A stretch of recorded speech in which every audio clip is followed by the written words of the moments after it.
Kabilang sa pag-anda para sa 2016 national elections ang sinasagawang Senate inquiry kaugnay sa online registration kung saan kinumpirma ni Senate Chair on Electoral Reforms Coco Pimentel na mahalaga ang personal na pagpaparehistro sa COMELEC ng mga botante. Para sa detalye, balitaan mo kami Sweden Velado. Tila malabong magkaroon ng online registration at voting sa 2016 election para sa mga overseas Filipino worker.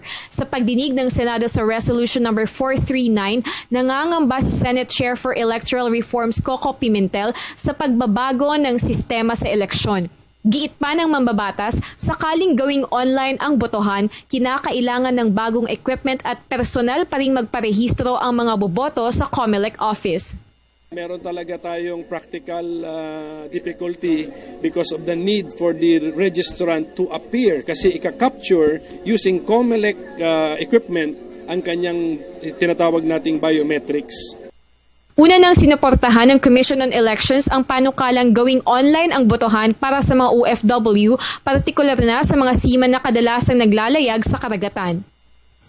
Sa Republic Act 10590 o Overseas Absentee Voting Act of 2013, pinapayagan ang COMELEC na gamitin ng internet o ng electronic systems para mapabilis ang pagpaparehistro at pagboto.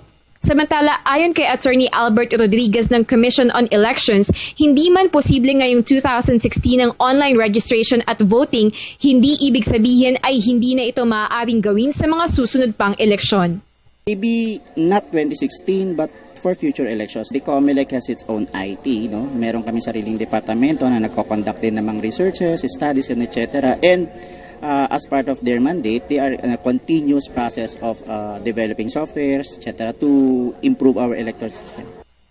Tiwala naman ng ahensya na magiging matagumpay ang Woka Woka campaign lalo't marami na ang nagpaparehistro. So far, positive. Marami sila na engganyo magparehistro. I think ang original plan nila will end sa Northern Samar. Ito, Northern Samar or Bicol, basta itutuloy-tuloy nila from Lawag to Bicol or Northern Samar. Magtatagal ang biometric registration ng COMELEC sa October 2015. Para sa Telebisyon ng Bayan, ako si Sweden Velado.